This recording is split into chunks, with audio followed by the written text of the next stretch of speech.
দেখুন, ভিডিওটি দেখে অনেক মজা পাবেন।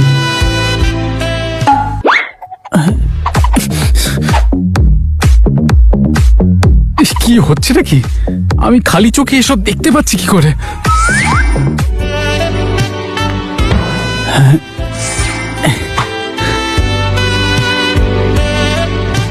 ও, বুঝতে পেরেছি। তখন ওই প্রাচীন পাথরটা আমার চোখের সঙ্গে ধাক্কা লাগলো, আর তাতেই আমার এই দেখার অদ্ভুত শক্তি জেগে উঠেছে। এই প্রথমবার দেখলাম ওষুধ পাল্টাতে এসেও কেউ হাসছে। তোমার ওষুধ পাল্টে দেওয়া হয়েছে, আর একটু পরেই বাড়ি যাবে। হ্যাঁ। উইলিয়াম, তুমি ঠিক আছো তো? তোমার কিছু হয়নি তো? আমি শুনলাম কারোর সঙ্গে তোমার নাকি ঝামেলা হয়েছে। ও শিট, এ ভগবান, আমি এসব কি দেখছি? আমার আন্টি হন। উইলিয়াম! হ্যাঁ, সরি, হ্যাঁ, তুই বসো এখানে। ওরা আসলে আমার থেকে ওই প্রাচীন পাথরটা নিতে এসেছিল। দেখো আমাকে কেমন ভাবে আঘাত করেছে। আহারে, আমি তোমার মাথায় ফু দিয়ে দিচ্ছি। আন্টি, তুমি আমার জন্য কত কিছু করো। তোমার শুধু আঘাতই লাগেনি, তোমার প্রতি আমার ভালোবাসাটাও বেড়ে গেছে। ঠিক আছে, ভালো করে বিশ্রাম নাও।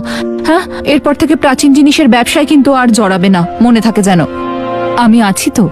তুমি চিন্তা করো না আন্টি, আমার শক্তির দ্বারা এখন থেকে আমি তোমাকে আর মাকে সুখে রাখতে পারবো। হ্যালো, কি বললে? অপারেশনের খরচ 50 লাখ? আন্টি, কি হয়েছে আমাকে বলো। ডাক্তার বলেছেন তোমার মায়ের অপারেশনের জন্য 50 লাখ টাকা দরকার। অপারেশন তাড়াতাড়ি না করানো হলে যে কোনো সময় অবস্থা খারাপ হতে পারে। কি, অপারেশনের জন্য 50 লাখ? উইলিয়াম, তুমি চিন্তা করো না, অপারেশনের খরচের সব ব্যবস্থা আমি করব। প্রয়োজনে সবকিছু বিক্রি করে হলেও এই টাকা আমি জোগাড় করবই। তুমি চিন্তা করো না।